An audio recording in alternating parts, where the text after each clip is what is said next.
Assalamualaikum warahmatullahi wabarakatuh. Selamat bertemu di dalam program podcast ini para santri dan keluarga pesantren Darul Ulum.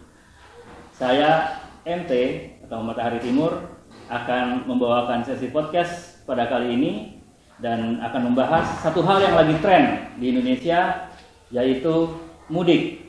Kita tahu sendiri mudik adalah sebuah tradisi yang selalu ingin dilakukan oleh seluruh penduduk Indonesia atau warga Indonesia yang tinggal di kota atau sedang dalam perantauan, dan mudik adalah satu momen yang sangat diharapkan bisa mereka lakukan.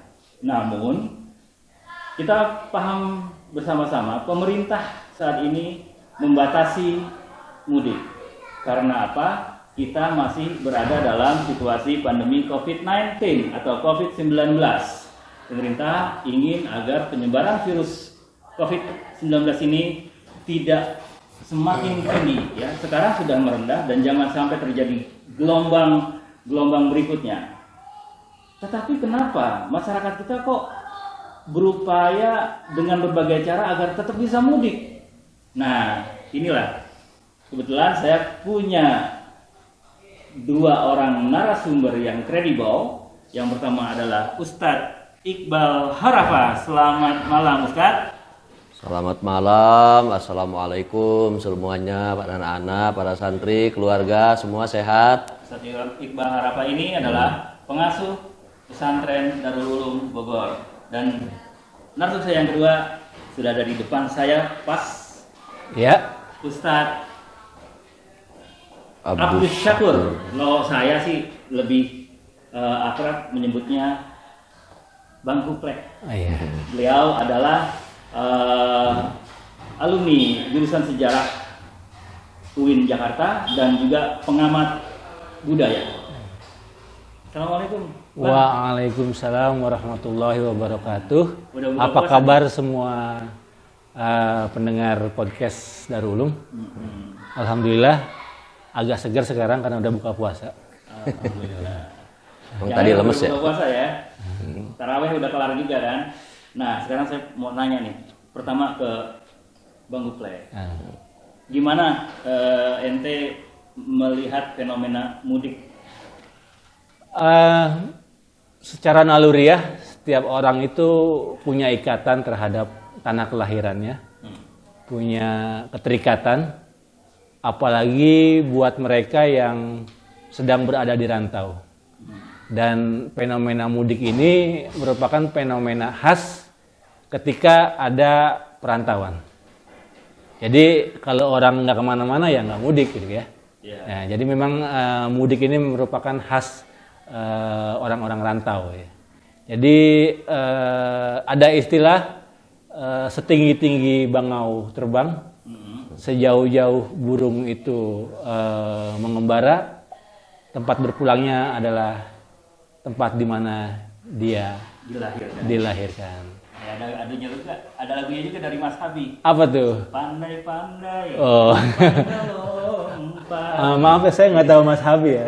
Kejuglong juga. Ya. Oh, jadi ini memang sudah merupakan budaya, bisa disebut ya, budaya atau gimana? Bawaan setiap manusia, terutama buat mereka yang merantau gitu. Pasti ada kerinduan, ada keinginan terhadap untuk pulang ke tempat tanah atau ke tanah kelahiran ya gitu. Dan fenomena mudik ini bukan fenomena yang khas sekarang gitu ya. Itu bisa kita lacak gejalanya itu jauh ketika untuk Indonesia ini ya ke zaman kolonial ya. Bahkan mungkin nanti Ustadz Iqbal bisa memberikan sejumlah indikator bahwa pada zaman Nabi pun sebenarnya kerinduan terhadap kampung halaman ini sudah ada dan diakomodasi gitu ya. Gimana Ustadz? Iya, benar sekali apa yang tadi disampaikan oleh Ustadz Kuplek ya. Rindu terhadap tanah kelahiran itu bukan sesuatu yang dilarang dalam agama ya. eh, hal yang lumrah, manusiawi, wajar. Sandarannya bisa kita pelajari dari salah satunya ya, peristiwa hijrahnya Rasulullah Shallallahu Alaihi Wasallam dari Mekah ke Madinah. Ya. Ketika beliau Shallallahu Alaihi Wasallam diperintahkan Allah berhijrah, meninggalkan Mekah menuju ke Madinah, maka beliau pun berangkat bersama dengan Abu Bakar As-Siddiq radhiyallahu anhu. Nah, ketika beliau meninggalkan Mekah, setelah keluar dari kota Mekah, beliau sempat berhenti, ya, lalu mengarahkan pandangan ke arah Mekah. Ke arah Mekah. Ya, beliau mengarahkan pandangan ke arah Mekah. Nah, ketika itu beliau bersabda, "Wallah, innaki la khairu ardillah wa ahabbu ardillah ilallah." Artinya, demi Allah, sesungguhnya engkau, wahai Makkah, adalah bumi Allah terbaik dan bumi Allah terbaik yang paling aku cintai karena Allah. Laula anni ukhrijtu minki ma kharaj. Seandainya aku tidak diusir darimu Mekah, aku tidak akan pergi. Jadi di sini saja Rasulullah menunjukkan rasa cinta beliau ya, terhadap Mekah sebagai kampung halamannya juga, kota ya? di mana beliau dilahirkan. Jadi itu sesuatu yang manusiawi ya. Tapi gini Ustaz, ketika Rasulullah dengan para sahabat sudah tinggal di Yathrib yang akhirnya menjadi Madinah, lalu ada Fathu Makkah, ketika mereka kembali ke Mekah, Fathu Mekah. Mekah, apakah itu bisa dibilang mudik ke Mekah? Gimana? Jadi begini, Kan balik lagi nih pulang kampung nih gitu kan? kita mungkin selama ini berpikir ya, ketika Rasulullah dan kaum muslimin hijrah dari Mekah ke Madinah itu pergerakan manusia antara Mekah Madinah Mekah itu seolah-olah berhenti ya. Oh iya. Padahal tidak demikian ya. Jadi ketika kaum muslimin meninggalkan kampung halaman menuju ke Madinah, itu kegiatan kunjung mengunjungi itu tidak berhenti. Ya, jadi bukannya ada pembatasan dari penguasa Quraisy yang di Mekah agar umat Islam nggak bisa ke sana? iya, itu baru di tahun ke-6 ya. Di tahun ke-6 ketika terjadi perjanjian Hudaybiyah ya. Hudaybiyah. Nah, itu di tahun ke-6 Hijrah ketika Rasulullah bersama kaum muslimin yang ketika itu hendak berumroh itu dihalangi oleh para penduduk Mekah berumroh sekaligus juga menjenguk bersama-sama tanah kelahiran mereka ya.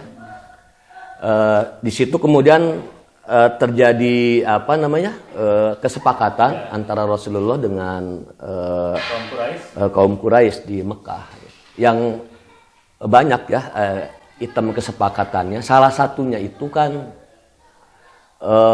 yang disepakati oleh kedua pihak bahwa manakala ada pengikut Muhammad ya yang kemudian meninggalkan Madinah kembali ke Mekah, itu tidak harus dikembalikan ke Madinah. Tidak boleh balik. Ya. Jadi kaum Quraisy berhak menahan orang-orang itu. Ya. Nah, lalu jika ada warga Mekah atau warga yang berlindung di bawah Quraisy, kemudian ia Ke Madinah. berangkat ke Madinah, bergabung ke Madinah, maka orang itu harus dikembalikan ke pihak Quraisy. Nah, persoalan ini sampai masuk menjadi salah satu item perjanjian. Ya. Ini persoalan ini tidak akan mungkin masuk menjadi salah satu item perjanjian jika sebelumnya itu pergerakan manusia dari Mekah ke Madinah, Madinah ke Madinah itu tidak tidak terjadi. Jadi itu sesuatu yang biasa gitu jadinya ya. Karena sesuatu yang biasa itulah kaum Quraisy memandang ini perlu diatur menjadi salah satu item kesepakatan. Oh, berarti gitu ya, sudah di zaman Nabi pun. Iya. Pergerakan atau pergerakan penduduk dari kota yang satu ke kota yang lain sudah hal yang biasa. Hal biasa. Dalam hal ini orang-orang Mekah yang berhijrah ke Madinah lalu berkunjung kembali ke Mekah itu sebelum perjanjian Hudaybiyah sudah biasa gitu terjadi. Jadi tidak mentang-mentang hijrah lalu tidak boleh ke Mekah, itu tidak begitu. Kalau menurut Kuple gimana yang tadi saya bilang, berarti mudik dong Fatu Makkah. Setelah itu kan nanti di ujungnya adalah Fatu Makkah. Fatu Makkah itu sebenarnya kelanjutan dari apa yang sudah disepakati dalam perjanjian Hudaybiyah. Gitu ya. Ini terjadi kan karena posisi orang-orang Mekah yang berhijrah ke Madinah itu kan orang rantau. Makanya dibilang sebagai kaum muhajirin, orang-orang yang pindah, orang-orang yang berhijrah gitu ya. Nah, jadi memang ini sesuai dengan apa yang tadi saya katakan bahwa mudik merupakan fenomena orang rantau, gitu. Jadi kalau orang itu nggak merantau ya nggak mudik, gitu kan ya. Nah, jadi sebenarnya ketika Nabi itu berhijrah, kemudian ada langkah-langkah, ada upaya-upaya untuk bisa kembali ke Mekah, itu menunjukkan bahwa memang salah satu yang mendorong itu karena memang mereka yang merantau ke Madinah, mereka yang berhijrah ke Madinah itu ada keinginan untuk kembali ke tempat asalnya. Nah, apakah ini dibilang sebagai mudik? Karena kan istilah mudik sebenarnya pulang kampung ya. Mulai gisi. Ya, jadi saya pikir mungkin kalau kita pakai istilah sekarang mungkin mudik gitu kan ya. Nah, gitu mudiknya. Nah, bahkan ada yang menarik sebetulnya. Apa itu? Ketika setelah Futuh Mekah terjadi ya,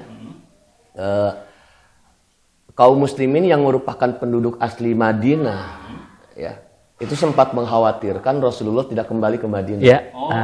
Ya. Mengkhawatirkan sekali, wah jangan-jangan ini Rasulullah setelah Mekah dibebaskan, itu tidak kembali lagi ke Madinah. Betah di kampung. Betah di kampung halaman. Nah, Rasulullah meresponnya tidak dengan melarang kaum muslimin yang semula hijrah kembali ke Mekah, itu tidak dilarang. Tapi untuk konteks beliau sendiri, beliau menegaskan beliau akan kembali ke Madinah. Tapi tidak ada larangan.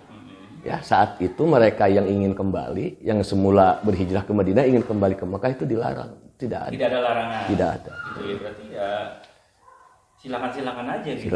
Silakan saja. Nah, oke, kita kembali ke Indonesia. Setelah jauh-jauh ke time lapse itu jauh ke Mekah gitu kan. Sekarang ke Indonesia. Menurut analisis budaya, ada fenomena apa selain rindu kampung dari mudik ini? Apakah ada dari sisi ekonomi kah atau gimana? Pertama-tama mungkin harus ditegaskan bahwa fenomena mudik itu bukan hanya terjadi di Indonesia modern ya. Yang saya maksud Indonesia modern itu adalah Indonesia setelah kemerdekaan. Tapi ketika penjajahan Belanda pun sebenarnya fenomena mudik itu sudah terjadi. Ya, sudah terjadi. Terutama ini dilakukan oleh para pekerja yang di perkebunan yang ada di Sumatera, yang ada di Kalimantan dan sebagainya.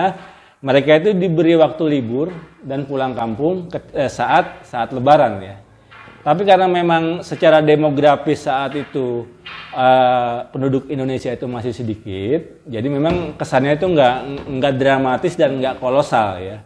Nah, fenomena mudik sebagai sebuah prosesi yang berlangsung kolosal, bahkan terkesan menjadi ritual tahunan, ya, yang sepertinya lebih penting dari puasa dan Idul Fitri itu sendiri, ya, karena orang rela melakukan apa saja, bahkan ketika dilarang pun orang itu rela untuk mencuri-curi kesempatan agar bisa mudik, gitu ya. Itu baru terjadi terutama pada masa Orde Baru. Ada sejumlah indikasi, sejumlah faktor yang menyebabkan kenapa fenomena mudik sebagai sebuah gejala kolosal itu baru terjadi pada masa Orde Baru. Salah satunya ini sebagai konsekuensi logis dari kebijakan pemerintah Orba yang memprioritaskan pembangunannya pada pertumbuhan, di mana konsentrasi kegiatan ekonomi itu dipusatkan di sejumlah kota besar, seperti Medan, kemudian Surabaya, Makassar, dan terutama Jakarta. Bahkan di Jakarta perputaran uang itu sekitar 60%. Jadi geliat dan kegiatan ekonomi itu memang berpusat di Jakarta. Sehingga sangat wajar jika banyak orang yang dari desa, ya, ingin mengadu nasib ke kota-kota yang menjadi pusat kegiatan ekonomi. Pada zaman Orde Baru itu saya ingat istilahnya Urbanisasi. Urbanisasi. Jadi urbanisasi itu adalah orang desa yang pindah ke kota untuk mengadu peruntungan. Karena memang di kota, apalagi Jakarta, itu dianggap lebih mudah untuk mencari kehidupan yang lebih baik. Gitu. Nah, karena mereka ini ke Jakarta atau ke kota-kota besar lain itu untuk mengadu nasib, mereka sebenarnya masih punya ikatan terhadap kampung halaman mereka, gitu. Kampung halaman mereka, sehingga tetap ada tuh kerinduan, keinginan untuk kembali ke kampung halaman. Tetapi terbentur oleh jadwal kerja mereka yang mungkin dalam 1 hari itu 6 hari waktu zaman Orde Baru, 1 minggu itu 6 hari, gitu kan ya. Nah, pada masa menjelang Lebaran inilah mereka punya kesempatan untuk pulang kampung karena dikasih waktu libur yang agak panjang, libur massal, kemudian dapat THR, boleh dibilang diongkosin, gitu kan ya. Lalu kenapa kok kemudian dijagain juga jalurnya itu sama pemerintah, ya, dikawal, dipantau, gitu kan ya. Lalu kenapa kok pemerintah mau-maunya gitu, repot-repot memfasilitasi agar orang itu bisa mudik? Oh, ternyata secara ekonomi pemerintah punya kepentingan, gitu. Salah satunya adalah agar terjadi pemerataan ekonomi ke daerah. Nah, seperti kita tahu bahwa orang yang mudik salah satunya didorong oleh keinginan untuk mengisahkan kepada orang-orang kampung tentang kesuksesan mereka. Pulang bawa duit, kemudian di sana mereka berbagi, belanja, terjadilah transaksi ekonomi di daerah. Ternyata ada geliat ekonomi.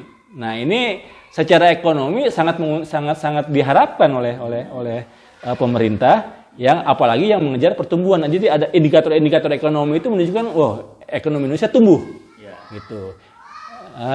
Dengan ada indikasi bahwa ekonomi Indonesia tumbuh, otomatis ketika Indonesia mengutang lagi, ini punya laporan. Wah, ini gua ya, kadang-kadang modal pembangunan Orde Baru kan utang, gitu kan ya. Ke negara donor. Kematangan. Ya. Mana-mana cari utangan. Ya, begitulah. Jadi sebenarnya ada kepentingan, jadi pemerintah juga nggak tulus-tulus amat gitu ya memfasilitasi orang-orang yang mudik. Tapi memang ini jadi semacam momentum keagamaan, tapi dibungkus oleh aspek kultural dan terutama ekonomi. Lebih besar ekonominya. Lebih besar ekonominya sebenarnya, gitu kan. Walaupun kita mendengar ada semacam efek samping ya. Ada kecenderungan pamer orangnya ya, tapi buat pemerintah nggak terlalu mengkhawatirkan itu.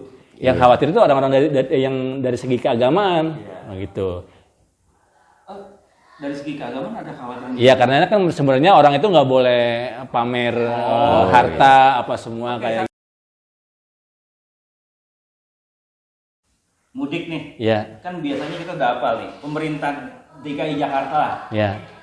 Selalu berpesan dari zaman dulu, wanti-wanti kepada yang mudik, Mbok ya jangan bawa teman-teman dari kampung ke Jakarta.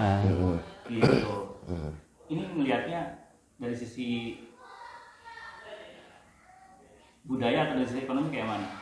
Kenapa ada pembatasan nggak boleh? Kan semua orang punya hak untuk berekonomi. Ya betul, tapi ini sebenarnya lebih mengingat daya tampung kota-kota besar yang sudah nggak memadai lagi untuk menerima pendatang baru. Ada fenomena gelandangan juga ya? Ya, karena memang tidak semua orang yang merantau ke Jakarta itu punya kisah sukses dan berhasil.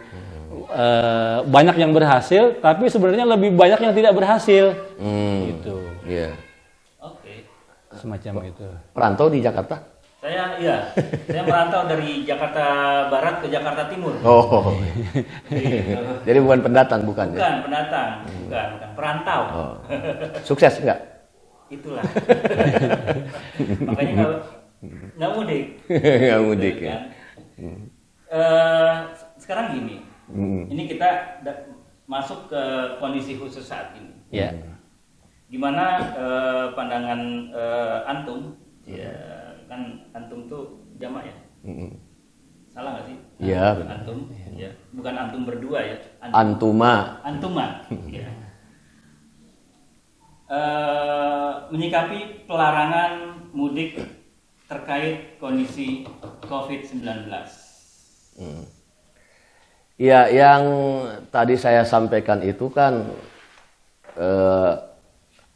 konteksnya bukan di situasi-situasi tertentu ya. Artinya secara umum memang tidak ada rasa cinta terhadap kampung halaman yang kemudian lalu mendorong orang untuk selalu mencari waktu kembali menengok tanah kelahiran. Itu bukan sesuatu yang dilarang ya. Bahwa kemudian misalnya ada situasi-situasi tertentu yang mengharuskan orang mengubah waktu kunjungan misalnya karena ada darurat umum yang perlu dihindarkan, maka itu lain cerita kalau itu ya. Misalnya dalam konteks sekarang ya, pemerintah melarang mudik karena tujuannya mencegah persebaran kembali wabah corona. Nah, itu yang bisa menilai level kedaruratannya sehingga mudik sementara harus dilarang, yaitu pemerintah ya. Yang jelas jika memang kedaruratan seperti itu dikhawatirkan terjadi, itu bisa dibenarkan. Iya. Gitu ya. Tapi faktanya warga kita ada aja yang nakal. Ada yang nebeng, bahkan ada yang nebeng ke truk. Ada yang ke kontainer, masuk bareng-bareng, ada yang cari jalur-jalur tikus, mencuri start apalagi. Mencuri start gitu. Gimana ente melihat warga yang kayak gitu? Terutama yang saya lihat sendiri itu justru karena mudik ini sudah menjadi semacam ritual. Tapi ada kayak semacam secara kultural itu dan secara psikologis ada yang hilang gitu. Ada yang kurang serg kalau pada saat Lebaran mereka tidak mudik. Nah, ketika dilarang ini justru saya melihat para perantau yang bekerja di sektor informal kayak para pedagang kaki lima atau apa semua, itu justru malah lebih militan. Karena kan mereka tidak terbentur aturan sebagaimana mereka yang bekerja sebagai pegawai negeri maupun sebagai pegawai swasta. Pegawai formal ya. Pegawai yang diserap oleh sektor formal gitu kan. Nah, karenanya secara langsung saya menyaksikan sendiri bahwa mereka itu ketika mendengar bahwa ada larangan dari tanggal 6 Mei sampai tanggal 22 ya kalau misalnya ya, atau tanggal 17 sama itu. Mereka itu justru sudah mempersiapkan diri untuk mudik itu sebelum tanggal 6 gitu. Dan aparat keamanan yang berjaga pun tak bisa menindak karena memang belum larangan itu belum berlaku gitu. Tapi yang bisa saya lihat dari fenomena ini bahwa dalam situasi ketidakamanan, sebagaimana kita ketahui bahwa salah satu dampak yang sangat terasa dari pandemi COVID-19 ini adalah bahwa orang secara ekonomi ini mengalami satu pelambatan, keanjlokan, pelambatan, guncangan sebagai yang berdampak secara psikologis, ada perasaan tidak aman gitu kan ya. Dan biasanya kan orang itu kalau secara merasa tidak aman itu cenderung untuk kembali atau berada di lingkungan yang dia akrab bikin areanya. Jadi dalam situasi yang comfort, yang nyaman gitu. Dan salah satunya itu ya yang mungkin dengan kesederhanaan cara berpikir mereka ya bahwa ya pulang ke kampung halaman, walaupun risiko yang harus ditanggung itu ya mereka harus siap kucing-kucingan dalam perjalanan dan bisa jadi mereka malah mencelakakan keluarga mereka yang di kampung halaman kalau mereka membawa virus. Semacam itu. Tapi kan apabila warga itu datang memaksakan tapi dia dengan mengikuti protokol kesehatan, misalkan dia melakukan swab antigen yang terbukti negatif misalkan, menurut saya sih sebenarnya nggak perlu dilarang juga gitu. Yang penting protokol kesehatannya dilakukan dulu gitu loh. Hanya orang-orang yang lolos swab antigen lah yang boleh mudik gitu.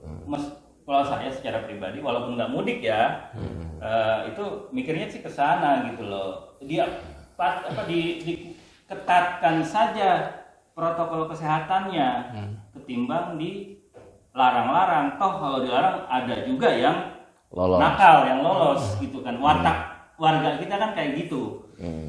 Kayak gitu, jadi biar lebih mengedukasi masyarakat juga. Mudik ya ikutin prokesnya. Di kampung pun juga patuh prokes, jaga jarak, ya kan? Pakai masker gitu. Oh ya kebetulan kita nih nggak ada yang pakai masker, tapi kita sebelum program ini kita semua sudah tes antigen dan kita negatif. Jadi aman ya. Timnya juga sudah aman semua. Kameramen, Kang Obot, Riazi, Izal semuanya sudah dinyatakan negatif. Jadi aman kita di sini. Oke. Ada mudik nggak? Ya biasanya saya pulang ke rumah orang tua istri di Solo. Hari ketiga. Tapi Solo ketat loh. Kenapa? Sepertinya begitu. Ya kalau memang nanti tidak mungkin situasinya, ya saya tunda paling. Tunda ya? Nah, tunda sampai nanti larangan dicabut. Ya setelah pembatasannya itu selesai. Pembatasannya. Ada rasa yang kurang nggak mudik tidak pada momen Lebaran? Kalau saya kebetulan rutin sih ya, berkunjung ke orang tua, tidak menunggu momentum Lebaran ya. Idul Fitri. Istri juga begitu ya. Jadi sudah membiasakan diri seperti itu. Ketika ada waktu ya, ada dorongan ingin menjenguk orang tua sewaktu-waktu ya kita nengok orang tua gitu. Jadi tidak harus selalu Lebaran, Idul Fitri. Mudik nggak, Ple? Saya mudik. Mudik. Iya, ke Bekasi. Oh, kalau Bekasi kan termasuk daerah yang Lebaran. Di Jakarta emang ada beberapa kampung yang orang boleh pulang kampung. Iya, jadi Kampung Rambutan, Kampung Bali, Kampung Melayu, gitu. Kampung Jembatan itu boleh. Gitu, Kampung Mataram, Kampung Ambon itu boleh. Gitu. Kalau Bang MT pulang nggak?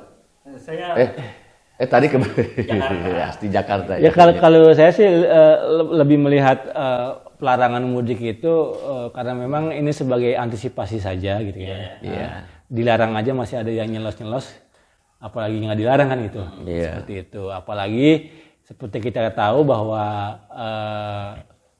Lebaran itu kan kegiatan utamanya silaturahmi, gitu. Sehingga sangat mungkin kalau tidak ada larangan, walaupun dilakukan pembatasan, tetap ada potensi terjadinya kerumunan, itu sangat mungkin terjadi. Gitu. Makanya mungkin sebagai antisipasi pemerintah untuk meminimalisasi terjadinya kerumunan itu ya dilarang.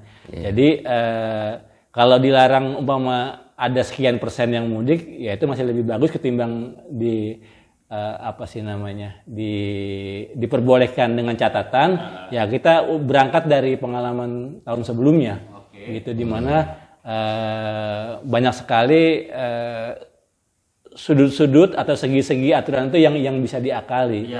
Dan kita ketahui bahwa para perantau itu sangat kreatif, gitu ya. Dan yang ini sangat kreatif sehingga mungkin jadi mungkin daripada kecolongan ya udah mending ditegaskan aja bahwa itu dilarang. Karena memang kadang-kadang masyarakat kita memang perlu ditegaskan gitu, biar patuh. Gitu ya. Ya, pesantren Darul Ulum sendiri juga salah satu pertimbangannya meliburkan lebih awal. Biasanya para santri pulang itu 1 minggu sebelum Lebaran, Idul Fitri. Cuma kali ini Ramadan di pesantren hanya 1 minggu.